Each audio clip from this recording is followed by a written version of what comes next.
कल्याणरूपाय कलौ जनानां कल्याणदात्रे करुणासुधाब्धे कं वादिदिव्यायुधसत्कराय वातालयाधीश नमो नमस्ते। नारायण नारायण नारायण नारायण नारायण नारायण नारायण नारायण नारायण नारायण नारायण नारायण नारायण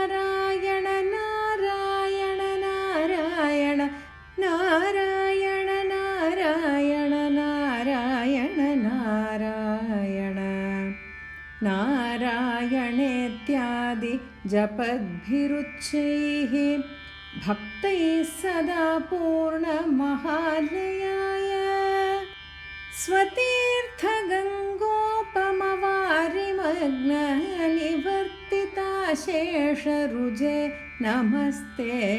नारायण नारायण नारायण नारायण नारायण नारायण नारायण नारायण नारायण नारायण नारायण नारायण नारायण नारायण नारायण नारायण ब्राह्मे मुहूर्ते परितस्वभक्तैः सन्दृष्टसर्वोत्तमविश्वरूप स्वतैलसंसेवकरोगहर्त्रे वातालयाधीश नमो नमस्ते।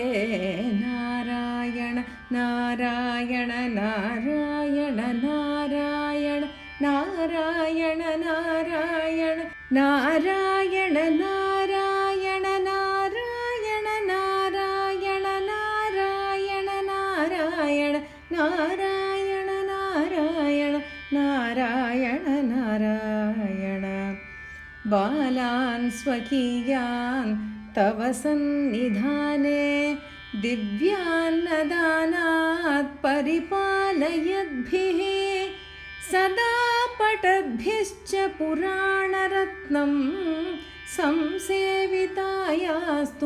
नमो हरे ते। नारायण नारायण नारायण नारायण नारायण नारायण नारायण नारायण नारायण नारायण नारायण नारायण नारायण नारायण नारायण नारायण नित्यान्नदात्रे च महीसुरेभ्यः नित्यं दिवि स्थैर्निशिपूजिताय मात्रा च पित्रा च तथोद्धवेन सम्पूजितायास्तु नमो नमस्ते।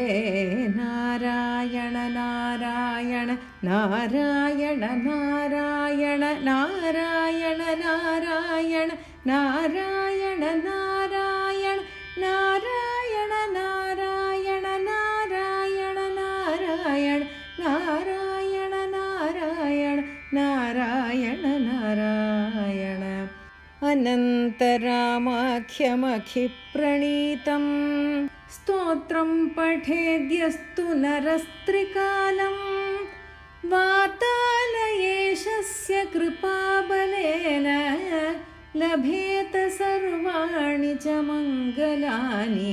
नारायण नारायण नारायण नारायण नारायण नारायण नारायण नारायण नारायण नारायण नारायण नारायण नारायण नारायण नारायण नारायण गुरुवातपुरीश पञ्चकाख्यं स्तुतिरत्नं पठतां सुमङ्गलं स्यात् हृदि चापि विषेधरि स्वयं तु रतिनाथायुततुल्यदेहक कान्तिः नारायण नारायण नारायण नारायण नारायण नारायण नारायण नारायण नारायण नारायण